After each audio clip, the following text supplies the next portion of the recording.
Voilà, nous avons maintenant le grand plaisir d'accueillir Dr Haoula Al-Ghezi, qui est professeur d'égyptien ancien, de langue égyptienne ancienne, également ancienne doyenne de la faculté d'archéologie. Merci d'être avec nous tout d'abord. C'est vrai qu'on s'attend beaucoup à cette découverte. Alors, d'abord, ça a été fait comment? Un petit peu par hasard. C'est un archéologue britannique, Nicholas Shreves, donc, qui, en regardant les images, s'est aperçu qu'il y avait des petites fissures comme ça, et donc ces fissures pourraient être des portes qui mènent à un autre tombeau, et donc il suppose que le tombeau de Néfertiti, la belle-mère, on va dire, du roi Toutankhamon, peut se trouver à cet endroit. Bon, le fait que le mur, qu'il y ait des fissures dans le mur, c'est peut-être parce qu'il y avait une porte qu'on a fermée. Oui. Mais le fait qu'il y ait des galeries ou bien des corridors derrière cette porte, ça ne prouve pas que c'est une autre tombe. Il se peut que ce soit le plan initial de la tombe de Toutankhamon, et ça devait être plus grand, plus long, comme toutes les tombes des rois de la vallée des rois. Mais le fait que le roi soit mort prématurément, soudainement, ils ont dû fermer ces ouvertures et se suffire de ce que nous avons maintenant comme tombe. Oui, oui. Donc on n'est pas sûr que ces ouvertures ou ces galeries ou bien ces corridors, c'est petit encore, prouvent le fait qu'il y ait une autre tombe ou que ce soit la tombe de Néfertiti, non. Et puis pour Néfertiti, c'est un peu loin, c'est pas loin, c'est un peu... nous n'avons pas de preuves tangibles parce qu'il faut trouver un objet portant le nom de Néfertiti pour savoir que c'est elle. Mais sinon, ça peut être n'importe qui. Ça peut être juste une chambre qui a été fermée pour en finir avec la tombe et mettre tous les objets de la tombe de Toutankhamon et enterrer le roi, et c'est tout. Oui. Alors, Nicolas Reeves était au Caire début octobre. Il a rencontré le ministre des Antiquités. Ils ont fait une conférence de presse commune. Selon eux, il y a eu des examens effectués, des radars pour l'instant, car les examens plus poussés, il faut attendre un petit peu. Oui. Il y a vraiment la présence de portes secrètes, comme vous venez de le dire, ça peut être des couloirs. Monsieur Damanti a insisté sur le fait que peut-être Néfertiti serait enterrée plutôt à Tel Amarna, qui était la capitale à ce moment-là, alors que Reeves dit que certains objets funéraires de la tombe de Toutankhamon, qui sont féminins, pourraient appartenir à Néfertiti. Oui, ça, ce sont des théories. Mais je ne sais pas, cette affaire de féminin, il pense qu'il y a, parce que nous avons en égyptien un T du féminin, qui prouve que c'est une personne féminine, il faut un T du féminin.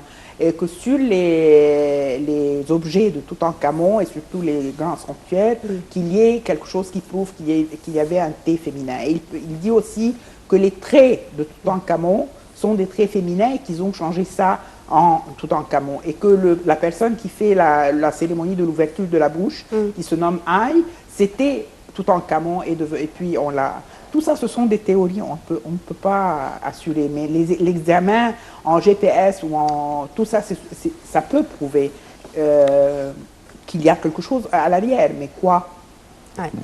C'est comme vous avez dit, la théorie que nous avons, plus sûre, c'est que Néfertiti était enterrée à Tel El Amarna avec son mari. Mais il y a des théories qui disent, d'autres opinions qui disent qu'elle est morte après son mari, donc elle est venue à Thèbes, et qu'elle a peut-être régné après lui avec un autre nom qui est celui d'un homme, c'est Menkaure, et parce qu'elle elle a régné en tant que roi, elle aurait pu être enterrée à la vallée des rois. Mais sinon, toutes les reines sont enterrées dans la vallée des reines. Oui, oui. On parle quand même de 1350 avant Jésus-Christ à peu près. Certainement, oui. Donc oui, on n'a peut-être pas tous les éléments en main. Sa théorie à lui, en fait, c'est que ça serait la tombe de Néfertiti, donc, et que, comme il est mort prématurément, comme vous l'avez dit, on n'a pas eu le temps de lui faire une belle sépulture, donc on l'a enterré ici. Est-ce que c'était la tradition? Parce que on a longtemps douté pour savoir si jamais Toutankhamon était il est le fils d'Akhenaton, mais est-ce qu'il était le fils de Néfertiti? D'après ce qu'on sait maintenant, c'est que ce n'est pas le fils de Néfertiti, c'était le fils de sa première épouse. Est-ce qu'on avait l'habitude comme ça d'enterrer les gens de la même famille ou plus ou moins de la même famille ensemble? À l'époque du Nouvel Empire, non. Oui, surtout les rois, j'imagine. Les rois ont leur propre tombe. Et puis, comme je vous ai dit, voilà, Néfertari, qui est la femme de Ramsès II, elle a été enterrée dans la vallée des rois. Oui. Si elle aurait dû être enterrée avec son mari, elle l'aurait fait. Mais non, les reines sont enterrées dans la vallée des reines et les rois sont enterrés dans la vallée des rois. Oui. Et ça, c'est la plus grande preuve, Néfertari. Alors, vous avez dit qu'il était possible que Néfertiti ait régné en tant que roi. Pourquoi cette période qui concerne Néfertiti, l'après Toutankhamon, on va dire, reste assez obscure? Obscure parce que maintenant nous avons cette nouvelle religion d'Akhenaton et le peuple n'était pas avec. Et même la mère Ti voulait qu'il revienne à Thèbes et il y avait des problèmes entre les prêtres d'Amon et les prêtres d'Aton et Akhenaton parce qu'il n'y avait pas de prêtre. Et donc on ne sait pas qu'est-ce qui s'est passé après la mort d'Akhenaton. Comment est-ce qu'il est mort? On n'a pas d'idée. Donc c'est pour ça que la période, il a beaucoup d'enfants, mais qui a régné directement après lui, on ne sait pas. On n'a aucune trace. Oui. Et depuis Toutankhamon, alors voilà, on sait ce qui s'est passé plus tard. Mais durant cette période, c'est un peu obscur. Pourquoi est-ce que Néfertiti est restée une reine mythique? On va dire justement parmi les reines mythiques, il y a Cléopâtre, bien sûr, Cléopâtre VII, donc la dernière reine d'Égypte, Hatshepsut, bien sûr, Néfertari, qui était donc l'épouse de Ramsès II, et Néfertiti. Pourquoi est-ce que Néfertiti est restée? Est-ce que c'est parce que on a retrouvé il y a un buste notamment qui est assez célèbre, qui est en Allemagne. Est-ce que c'est par rapport à ce qu'elle a fait pendant qu'elle était au pouvoir ou pendant qu'elle était épouse du roi, ou bien est-ce que c'est par rapport au trésor qu'on a trouvé après, que les reines sont prestigieuses ou pas? C'est surtout les trésors, parce qu'on a vu Néfertiti dans toutes les scènes de l'époque d'Akhenaton. Elle est toujours représentée dans les scènes familiales avec ses enfants, avec son mari. Alors, elle a une quantité de scènes plus grande que d'autres reines, avec son mari. Et puis en plus, c'est vraiment son buste qui est une merveille à Berlin.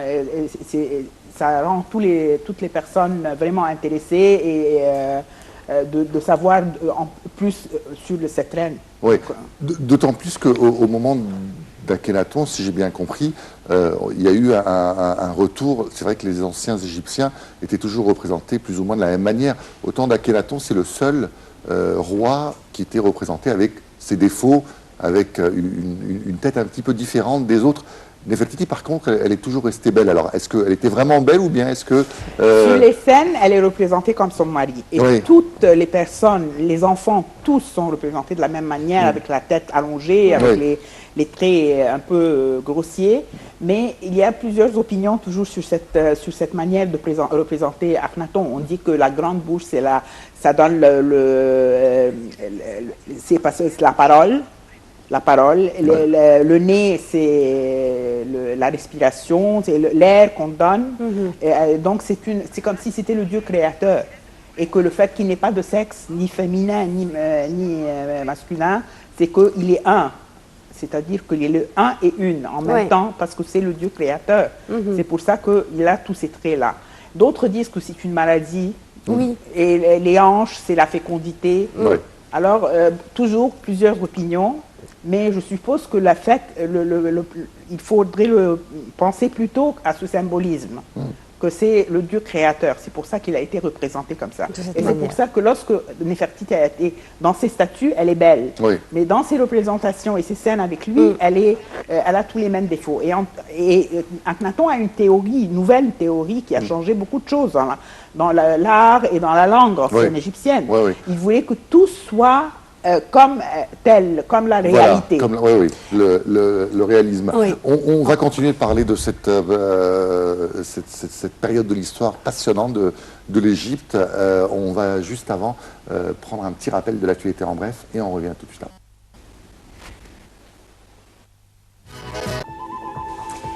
Toujours en direct et toujours avec Dr Olala Ghezi. Alors, il y a 94 ans, on découvrait le tombeau de Toutankhamon qui avait été fait par Howard Carter. Qui a été découvert. Qui a été découvert, pas fait, voilà, qui a été découvert par Carter. Monsieur El Damati a affirmé que le 4 novembre aussi, on allait effectuer des échantillons, pas des échantillons. Des sondages. Voilà, je crois que c'est par sonar qu'on va, sonar, oui. pour pas abîmer les fresques. Aujourd'hui, c'est peut-être la seule tombe qui est encore bien conservée en fait, de Toutankhamon. C'est la tombe qui a été conservée avec les objets à l'intérieur, mais pour les scènes et représentations, toutes les tombes ont des scènes avec des couleurs, toutes les couleurs préservées, Ramsès VI, Ramsès IX, tout ça, ce sont des tombes magnifiques. Mais le fait de trouver les trésors et le mobilier funéraire, c'est ça la nouvelle découverte de Toutankhamon, de Howard Carter. Alors, si jamais on découvre, qu'est-ce qu'on risque de découvrir derrière? Est-ce que ce serait un trésor encore plus grand que celui de Toutankhamon? J'espère bien, mais on ne sait pas, mais j'espère. Mais le problème, c'est que tous ces sondages doivent être d'une manière à ne jamais abîmer la tombe. Et c'est pour ça que beaucoup de personnes ont peur de quoi que ce soit qui puisse abîmer ou bien la tombe, ou bien la montagne à l'arrière de la tombe. Si on fait des sondages à l'arrière pour ne pas entrer dans la tombe même, pour voir s'il y a des corridors, il se peut que la montagne soit un peu déséquilibrée, il se peut qu'il arrive quelque chose qui puisse faire du mal à une autre tombe, comme la tombe de Ramsès VI tout à côté. Donc c'est ça, ce sont ces craintes-là qui rendent les gens sceptiques. Mais finalement, si on trouve un trésor, pourquoi pas? Pourquoi pas? Parce que nous en avons besoin. Oui. On parle toujours de Toutankhamon comme un roi qui est mort assez jeune, vers les 18-19 ans, selon. Et on dit toujours que, en fait, le trésor qu'on a découvert, comme il n'a pas beaucoup régné, donc certainement, pour un autre roi, on va découvrir un trésor beaucoup plus important. Mais Toutankhamon, c'est quand même celui qui a rétabli le culte d'Amon. Donc, c'est vrai que tous les prêtres, tous les Égyptiens étaient plutôt contents. C'était quand même un roi populaire, malgré le fait qu'il n'ait pas régné beaucoup, non?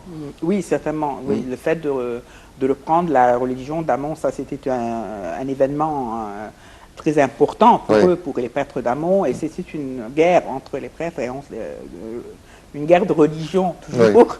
Mais je suppose que si on avait trouvé des trésors dans la tombe de Ramsès II, ils auraient été beaucoup plus grands, plus nombreux que ceux de Toutankhamon. Parce qu'il a régné combien de temps, Ramsès II? 67 ans. 67 ans.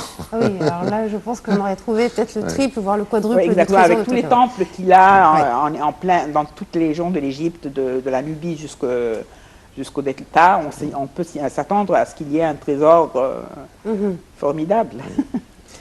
Néfertiti est une reine qui fait encore rêver, dont on aimerait découvrir le secret. Est-ce qu'il y a comme ça des grandes personnalités que l'on ne connaît pas encore, qui restent un petit peu sombres et que l'on aimerait connaître un peu plus? Découvrir des tombes. Je sais que vers le temple d'Abou Simbel aussi, il y a des fouilles de ce côté-là. Qui d'autre reste encore un peu énigmatique? Voilà, je peux vous dire quelque chose de très récent. J'étais en Angleterre, à Londres, il y a 2 jours, et nous faisions une conférence dans ce qu'on appelle l'Egypt Exploration Society. Et c'est une société qui a été formée en 1882 pour des fonds qui financent les fouilles. Et depuis, ce sont toutes les fouilles anglaises, britanniques sont financées par cette société, et toute autre fouille, même allemande, n'importe. Maintenant, ils sont à la quête de la tombe de Imhotep,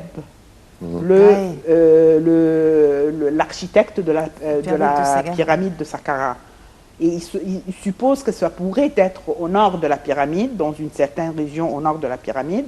Et voilà, ils essayent de commencer à faire des sondages et de chercher cette tombe. Donc ça, c'est une nouvelle découverte que on espère, un peu, enfin, une personne énigmatique, parce que Imhotep a été divinisé à la fin des temps. Oui, voilà, oui. Et il est très important, c'est un dieu de médecine, il est vraiment quelqu'un de très important. Donc si on va trouver sa tombe, ce sera aussi une tombe assez considérable. Oui.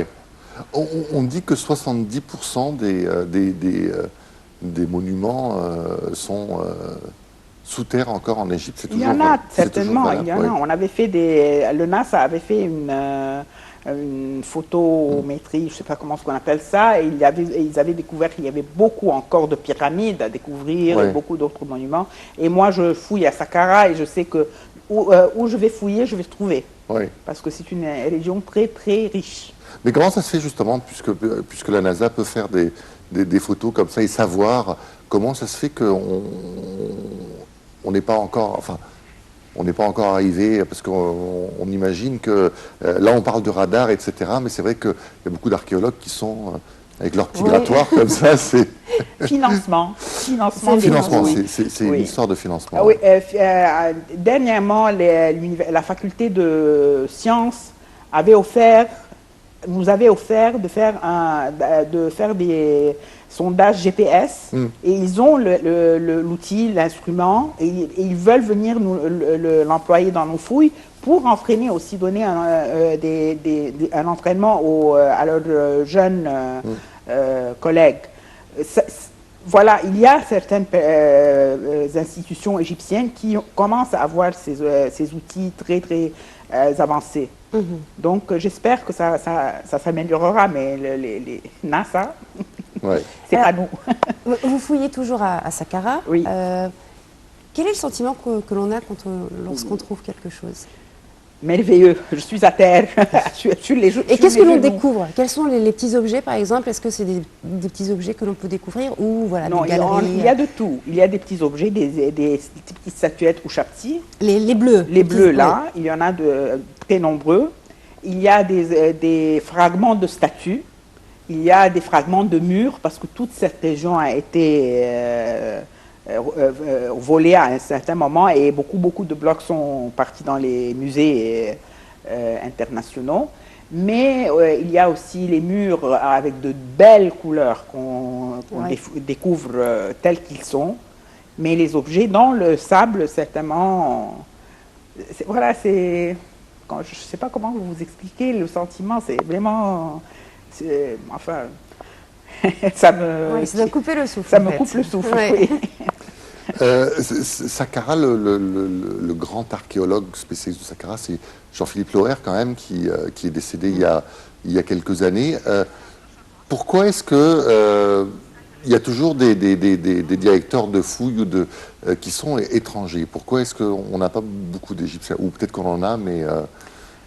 Oui, à cause du financement, finalement, parce Ouais. que moi, j'attends le financement de l'université. Ouais. Si je n'en ai pas, parce que l'université, il n'y a plus d'argent, je ne vais pas commencer mes fouilles. Ouais. Mais eux, ils ont des institutions qui peuvent les financer.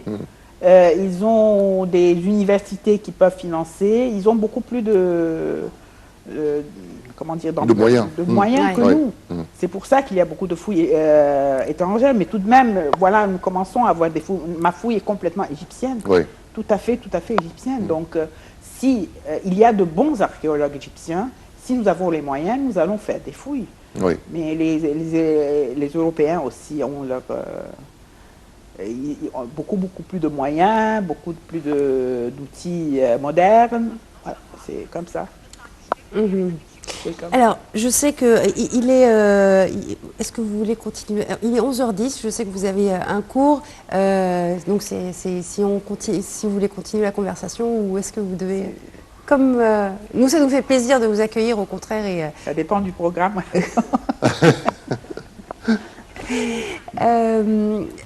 justement, vous parliez des fouilles.